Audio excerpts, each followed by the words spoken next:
नमस्कार मित्रांनो, हवामान न्यूज या यूट्यूब चॅनलमध्ये मी तुमचं स्वागत करतो। आज आहे 27 डिसेंबर। तर मित्रांनो, आपण जाणून घेऊ आज दिवसभराचा हवामान अपडेट। छोटीशी अपडेट आहे मित्रांनो। व्हिडिओ आवडल्यास व्हिडिओला लाईक करा, नवीन असाल तर चॅनलला सबस्क्राईब करा। तर शेतकरी मित्रांनो, आपण स्क्रीनवर बघू शकता आज उत्तर महाराष्ट्रामध्ये संध्याकाळपर्यंत तुरळक भागामध्ये जोरदार पाऊस तर कुठे कुठे मध्यम स्वरूपाचा पाऊस आपल्याला बघायला मिळू शकतो। तर मित्रांनो, धुळे, साक्री, नंदुरबार, शिरपूर, जळगाव, मालेगाव, नवापूर, आव्हा या भागात मित्रांनो आपल्याला भाग बदलत पाऊस बघायला मिळू शकतो। कुठे कुठे दाट ढगाळ वातावरण आपल्याला आज दिवसभरात बघायला मिळेल, तर कुठे कुठे रिमझिम पाऊस देखील आपल्याला बघायला मिळू शकतो उत्तर महाराष्ट्रामध्ये। तसं मित्रांनो, विदर्भामध्ये अकोला, अमरावती, अकोट, खामगाव, अचलपूर, अरवी या भागात देखील मित्रांनो आपल्याला रिमझिम पाऊस तर कुठे कुठे जोरदार पाऊस देखील आपल्याला बघायला मिळू शकतो। खामगावच्या आसपासच्या परिसरामध्ये मित्रांनो आपल्याला मध्यम स्वरूपाचा तर कुठे कुठे जोरदार पाऊस बघायला मिळू शकतो आज संध्याकाळपर्यंत।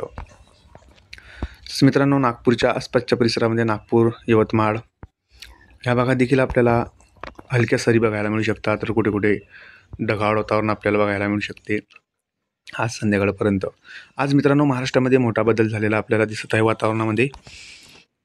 येत्या 2-3 दिवसापासून महाराष्ट्रामध्ये ढगाळ वातावरण आपल्याला बघायला मिळत आहे। तर मित्रांनो, आज उत्तर महाराष्ट्रामध्ये पावसाचा जोर आपल्याला बघायला मिळणार।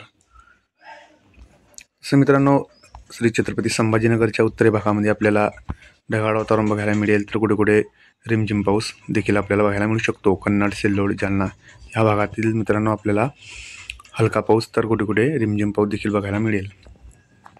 तसं मित्रांनो, नाशिकच्या आसपासच्या परिसरामध्ये नाशिकमध्ये आपल्याला ढगाळ वातावरण बघायला मिळेल, पावसाची शक्यता या भागात नाहीशी। तर मित्रांनो, पुणेच्या आसपासच्या परिसरामध्ये आपल्याला हलके ढग आपल्याला बघायला मिळणार आहे, पावसाची शक्यता ह्या भागात देखील आपल्याला कमीच आहे बघायला मिळणार। सातारा, चिपळूण या देखील भागात आपल्याला ढगाळ वातावरण, पावसाची शक्यता नाहीशी। सांगलीच्या परिसरामध्ये वातावरण मोकळेच बघायला मिळेल, अधूनमधून आपल्याला ढगाळ वातावरण बघायला मिळेल। मित्रांनो, सोलापूरमध्ये देखील आपल्याला ढगाळ वातावरण, तर कुठे कुठे भाग बदलत रिमझिम पाऊस, तर कुठे कुठे हलक्या सरी बघायला मिळू शकता। लातूरमध्ये देखील आपल्याला वातावरणात हलका बदल झालेला दिसणार, ढगाळ वातावरणाची स्थिती आपल्याला बघायला मिळू शकते। मित्रांनो, आज पावसाचा जोर अकोला, जळगाव ह्या भागात देखील ह्या भागात आपल्याला जोरदार पाऊस तर कुठे कुठे मध्यम स्वरूपाचा पाऊस आपल्याला उत्तर महाराष्ट्रात बघायला मिळणार आहे संध्याकाळपर्यंत। मित्रांनो, छोटीशी अपडेट होती। व्हिडिओ आवडल्यास व्हिडिओला लाईक करा, नवीन असाल तर चॅनलला सबस्क्राईब करा। धन्यवाद।